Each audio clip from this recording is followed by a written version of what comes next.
Come take a look at one of the darkest books Games Workshop ever produced. Spiky Bits. What's up, hobby maniacs? Rob Baer with you again today, checking out a true blast from the past. This is the Realm of Chaos book, Slaves to Darkness. This is, I guess, technically part one of a two-part book series. The second part, The Lost and the Damned, came out several years later. As you can see here, you've probably seen more artwork and more pictures of this one about on the internet than you ever did of the Realm of Chaos.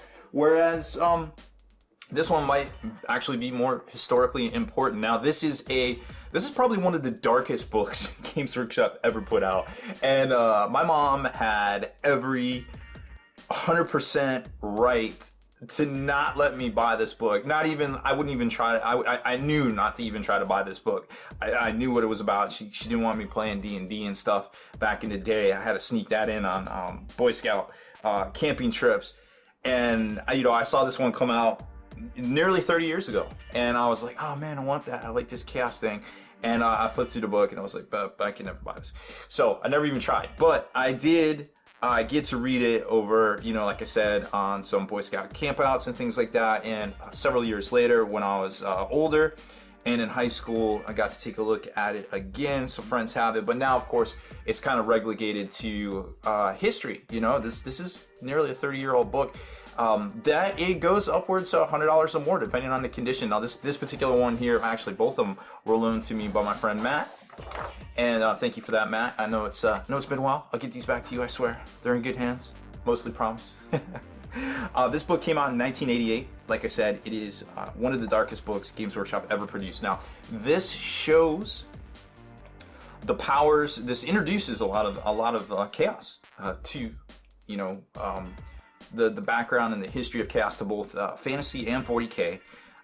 For this channel, probably a lot of what we're going to focus on is the last 100 pages of the book. It's roughly a 277-page book, but the stuff that we're going to talk about that I think is going to interest a lot of folks is this stuff back here. The beginnings of the Horus Heresy, the Grey Knights, the Ordo Malleus, the Inquisition, all those things, the very first beginnings of the Battle of Terra, Flight of the Einstein. It's all in here, all sorts of stuff in here. But there's a lot more stuff to talk about. Like I said, this book came out in 1988, so it was literally a year after the 40K Rogue Trader rule book came out in hardcover form for the very first time, introducing Warhammer 40K. They're like, hey, we've been putting out these miniatures for a mail order business. Maybe it's time to actually put out a rule set. Which, of course, if you know anything about 40K First Edition, affectionately called Rogue Trader era, it was more of an RPG kind of style than perhaps the game we know today. Whereas, or just even in 8th edition 40K, it's a lot more simplified in things. And there was a marked differences between Rogue Trader over to 2nd edition 40K, which introduced the codexes and things around 1994, 1995, all the way up till 98. Then we saw 3rd edition come out in roughly 99, 2000, which revamped the game again into a smaller, more concise game. But the game itself did not really change from 3rd edition onwards. It would just kind of kept, you could always play the previous codexes in, the same edition it came out. I suppose you can make the argument that it really changed in 4th edition because there was 3.5 trial rolls and things. So from, say, 4th edition on, the game really didn't change. So realistically, you can make the argument that you've only ever seen 5 editions of the game, right? 1st edition, 2nd edition, 3rd edition, 4th edition, which kind of, you could say 4th edition all the way to 7th was one edition with just a few tweaks here and there. We were still using the same basic stats and things. And then 8th edition, which revamped everything as we know it for the most part. But there's still some familiarities. And you're going to see familiarities in this book right here for Warhammer 40K. So that being said, this introduced the Chaos Pantheon, more on Khorne and Slaanesh. It's a very dark book. There's, I think if Warhammer was more mainstream back in the day, remember D&D was getting hit on pretty hard back in the late 80s. Like Vampire the Masquerade, people were like shooting up schools and like biting each other in the necks, and moms everywhere were like furious. This book, if it was more mainstream, if the hobby was more mainstream, it could be argued that the hobby wouldn't be here today, because moms were angry, and moms were a big thing. Moms spend the household dollars back in the day. They still do today, right? So when moms get angry, you know, like, brands listen. And that's kind of what was happening back in the day. But this kind of, you know, skirted under the radar. Like I said, it's literally the darkest book. No child or early teenager has any business reading this book back in the late 80s. Now, nowadays, you can make the argument that this is nothing compared to what we see today. But 30 years ago, I think we can all agree it was a very different time.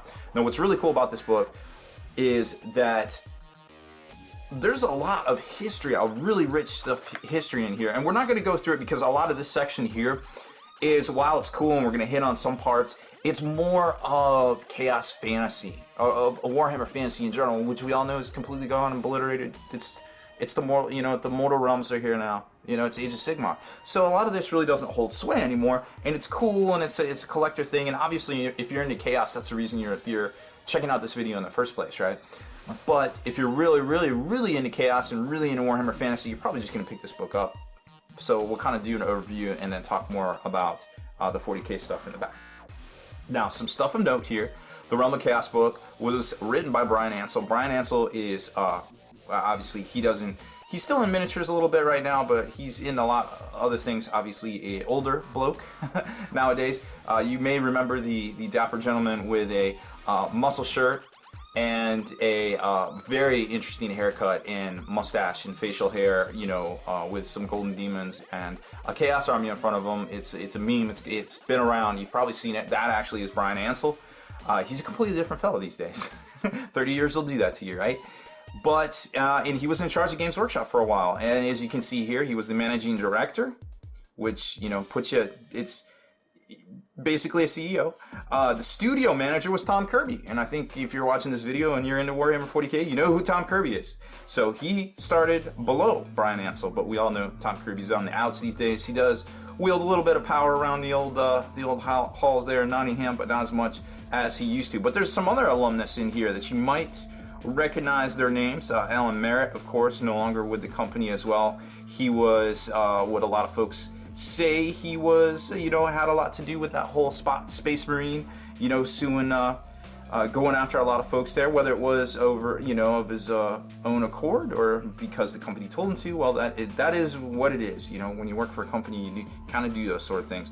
John Blanche, of course, was the art manager, which makes sense, right? A lot of other folks in here. You got Graham Davies, great painter. Rick Priestley, of course, responsible for Warhammer 40K, the background, the invention of it in general. So, of course, he's going to have a part in this book. You got people like Mike McVeigh, Studio McVeigh, did a lot of time over there at Privateer Press. Bob Ollie invented the squats, still owns the rights to a lot of them from what I understand.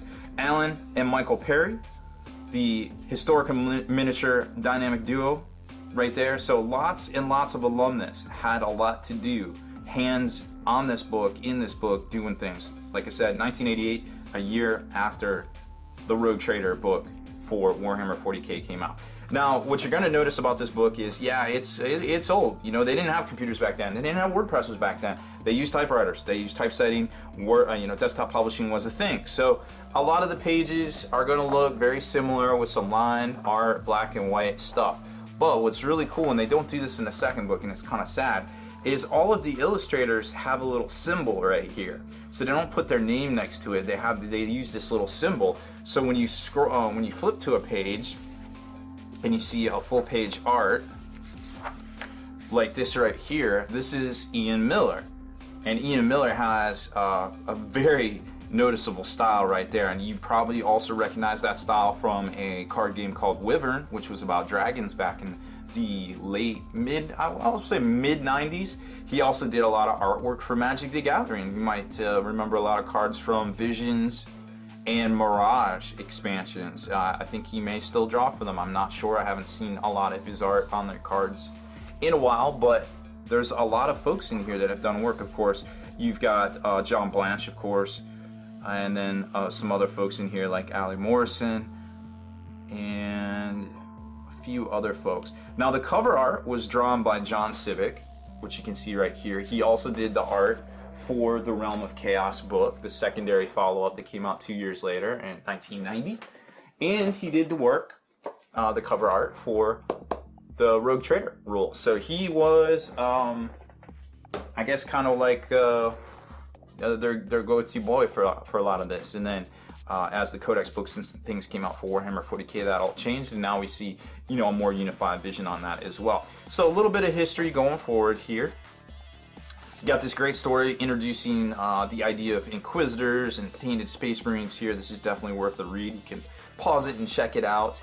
Then introduce the whole realm of chaos, the whole idea of chaos, what chaos is. And, you know, this draws from a lot of, you know, you could argue the chaos theory and the book put out in the 60s and Nergal, you know, and all that occult kind of things. And they admitted a lot of it, they drew heavily from, but there's nothing wrong with that. I mean, the real, you know, our fantasy world reflects our real world, and I think that's why near world designs on our miniatures sometimes design elements like, say, the Torox or something like that.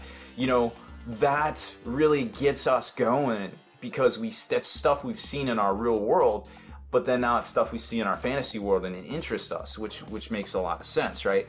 And then it breaks down what this book contains. And remember, back then, a lot of stuff had that RPG element to it, even in 40k. So you're gonna see in this book a lot of random generations for all sorts of things, like from followers to skills to you know, things like demonic powers and what you get here and what you get there, and even stat lines and everything was based, for the most part, off of war gear cards, like what armor your guy took, what swords he had, what things here, what things there, and it all led to a very long and involved game by today's standards. I remember playing 2nd edition 40k, and it would take a whole afternoon to play. The psychic phase itself took about as long as a game of normal 40k today.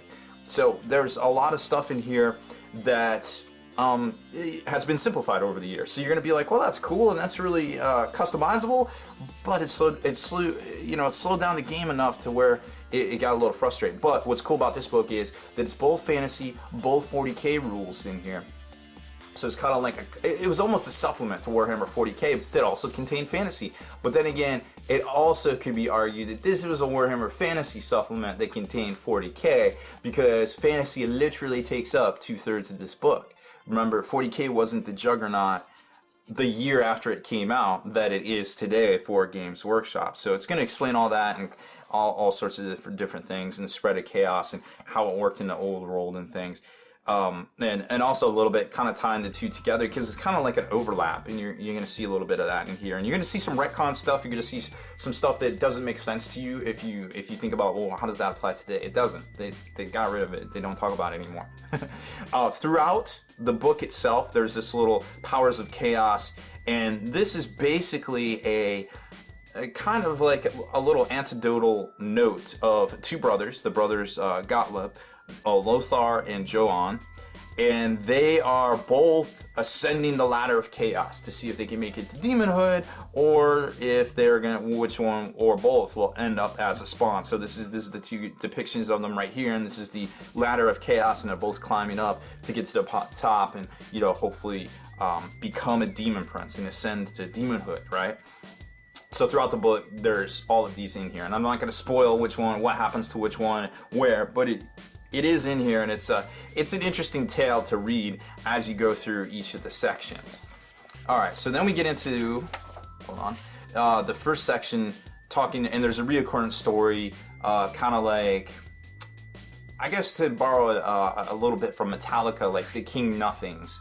Like, with Chaos, there's risk versus reward and everything, but it's like, who is the master, and who is the slave, and who wields the power in the relationship. And there's some, a lot of cautionary tales, maybe famous historical, in the realm of chaos areas, or kind of landscapes perhaps, and those are generally all illustrated by Ian Miller, and then there's his little symbol right there, so it's him, as if you couldn't tell by the line art there. Then it jumps into the Chaos Pantheon itself, where they talk about the 4 gods. Remember, we're only covering 2 of them in this book specifically, but all 4 are talked about, and of course it leads into the next book, and right there's Khorne, Lord Khorne, all caps.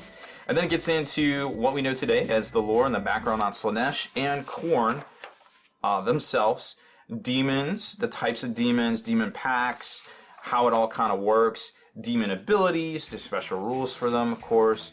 And then it gets into, you can generate things, you know, remember that's the whole RPG aspect. You want to use demon names, you can come up with your own demon names. And then it comes into the stuff that we all know today, the basics of Khorne. Like, hey, what kind of troops are Khorne? Well, hey, you got the Bloodthirster, and obviously they're still working on the art a little bit. It's not quite what we know today, but definitely very close. And you can see here, you got your Hounds, you got your Bloodletters, you got your Juggies, which now are called Blood Crushers, but back then they were called Juggernauts.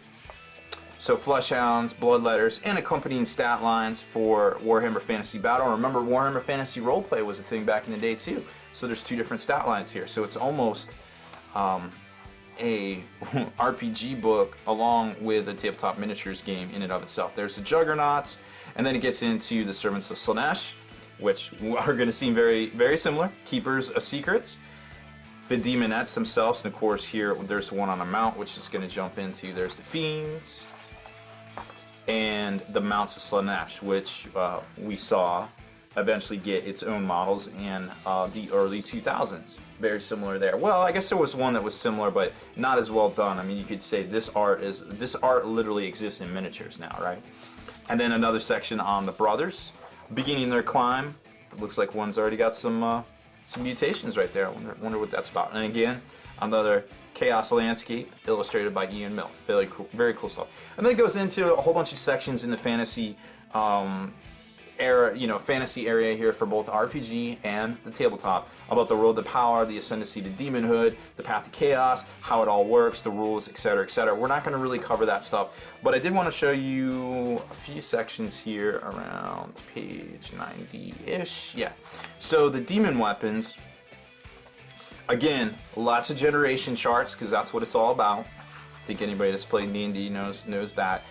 Bound demon reactions, magic items, axes of Khorne. Of course, that's something that we all know what that is today, but back then they were like, hey, what's this?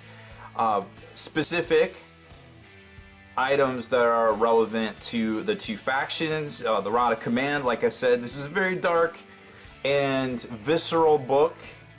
This was always one of my favorite items right there. Bloodstone, Collar of Khorne, and Hellblade, things we know today. Rod of Command, I don't think has made it to this realm with all of its ladies around its shaft right there, unfortunately. Well, like I said, this book, very dark. You've got a lot of depictions of violence and, of course, nudity, all sorts of things that mothers love back in the late 80s there. Okay, let's jump through. Like I said, there's a whole bunch of random generation charts and things and artwork. It's great, it's lavish. It's going to be things that you buy it for to read, but we're not going to really get into that because we're already at about 20 minutes into this. Okay, so now we're going to get into the color section, the miniature section of the book. Now this is a depiction of some fantasy and some 40K stuff. Some beastmen and different things here. These are, for the most part, a lot of these could have been Golden Demon winning miniatures back in the day. This is what we had, and it's funny, haha, and also funny, a little bit when you consider that there's miniature companies still coming out today that their quality is at this level that Games Workshop was 30 years ago. So you can make the argument all you want about Games Workshop and business practices and things, but they got a quality product, that you could say that at the very least. They definitely put out a quality product. And then here's this carried through all the Codex books in 2nd edition, where there would be a section of like banners and different things that you could photocopy and, perhaps turn into banners for your own particular army, because banners were always a thing, right? Back in the fantasy era, and you could also put them on your 40K stuff. There's Rick Priestley. Yep. And Mike Brunton. I don't know who that is. I'm sure he's important.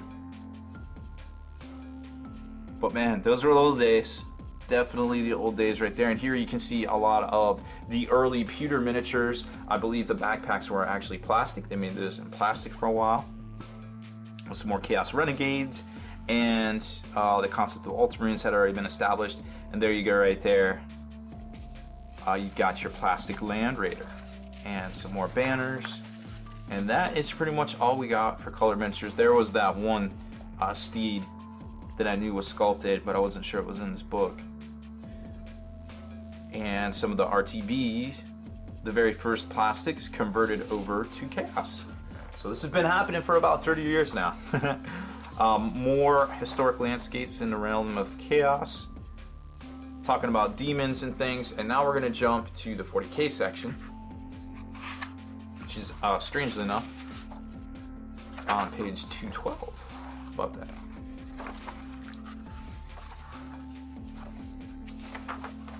Alright, so here it is.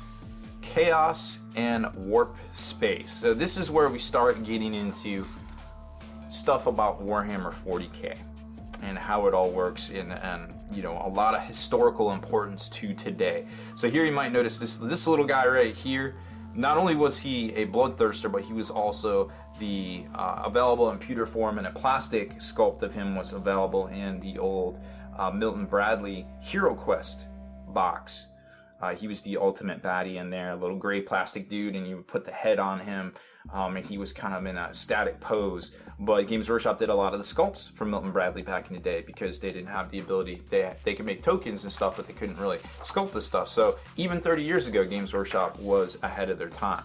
So this gets into a lot of the concepts that we know today about Chaos Demons, cults, Psychers into Warp, the fall of the Eldar, the Black Library, and then it gets into some stuff that has been retconned since. And you probably heard people talking about this and you're like, what is that? And you might look it up on Wikipedia or whatever, but this is generally where all of those articles kind of source back to, is the Illuminati, the Sensei, and the Emperor himself. Now the Sensiel or Sensei are apparently his kids that, or his offspring that have, you know, in the true abilities of Vulcan, kind of stayed young and they're you know, immortal, and they just kind of walk around and they're blanks, you know, they're soulless and things like that, and they bump into each other, and it's kind of like the Highlander, like, oh hey, you're one of me and let's learn stuff.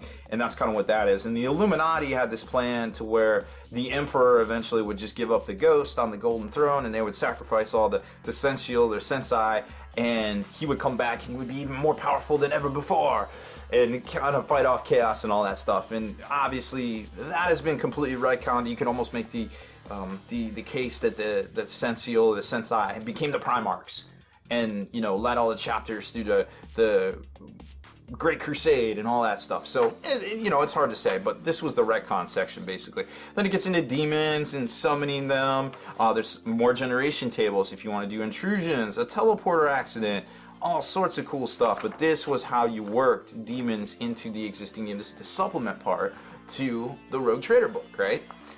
First edition 40K.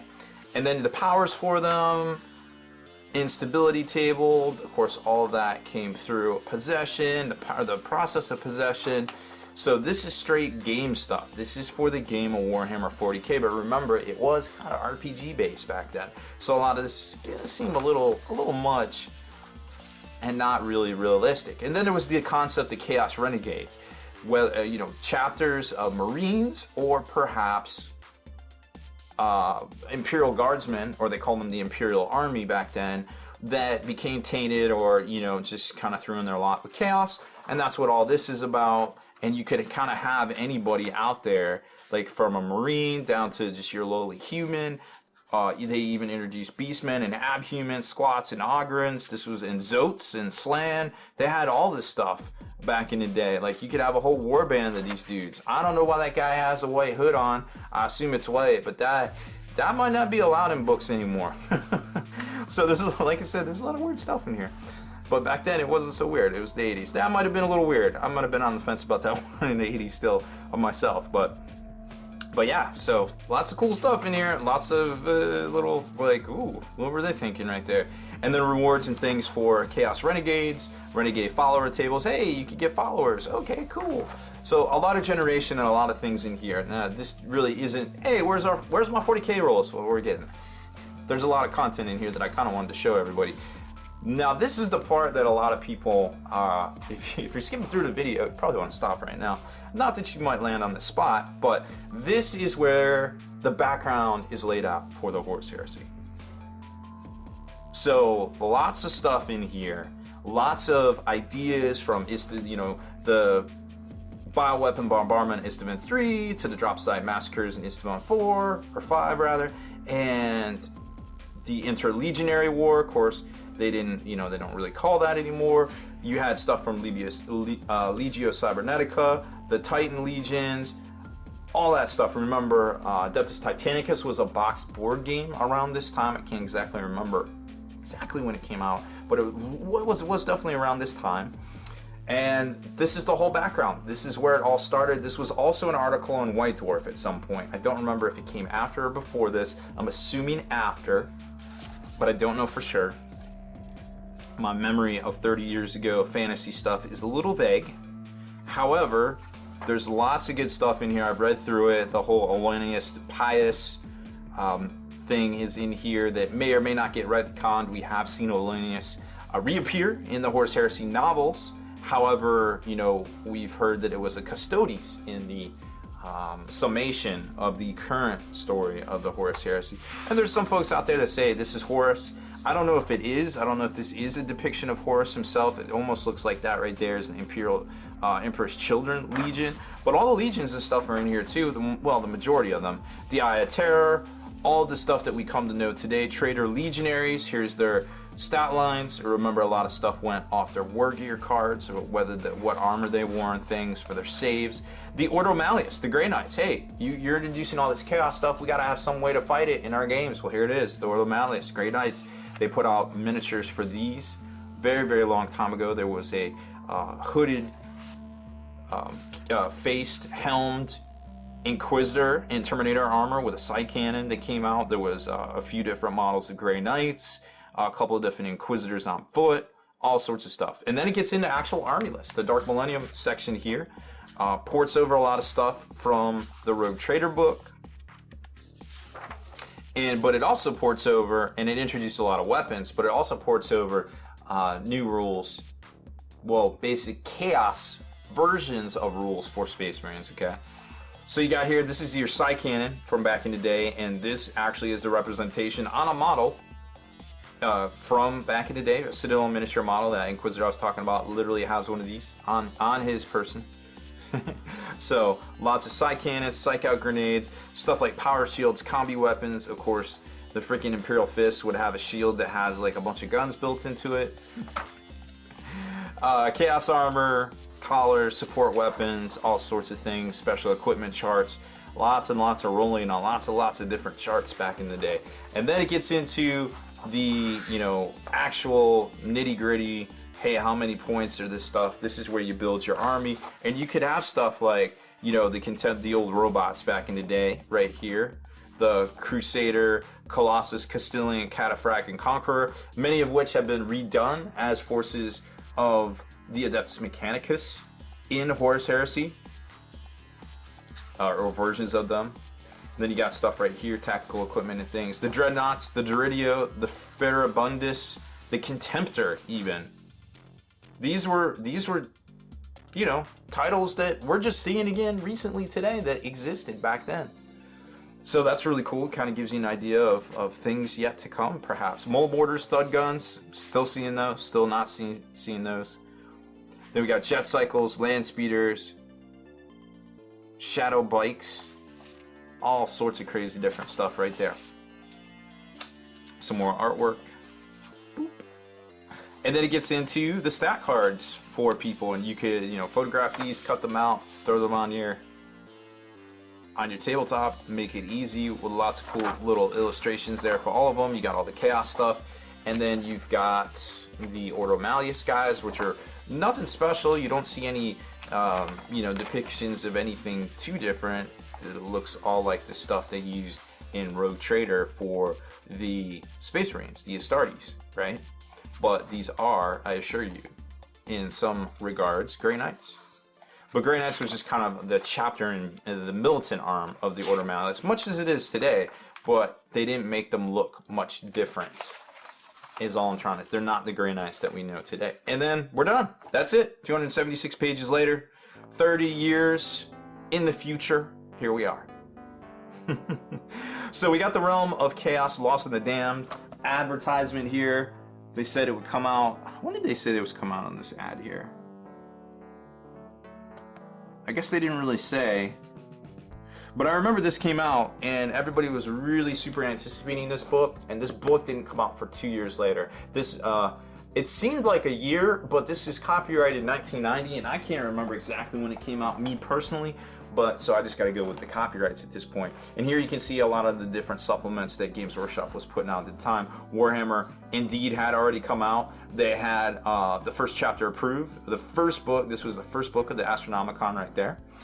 Some more stuff for Warhammer, different variants to play and supplements to play, and some RPG stuff over that away right there. So there it is.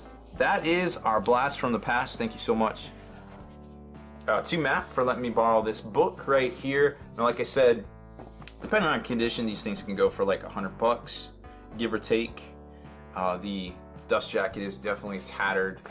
You know, the book itself has seen better days, but then again, I think we all have seen better days, you know, once we're 30 years in the future there. But very cool stuff.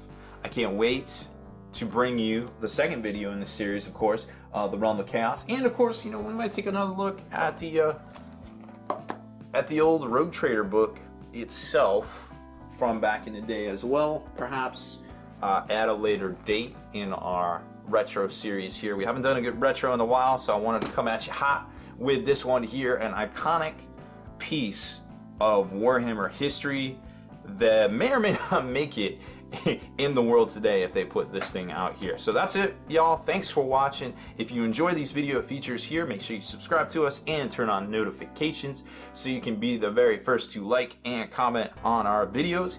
And head on over to thelongwar.net. That's the home of the battle reports for exclusive content, early access videos, and more. Become a veteran of the Long War today.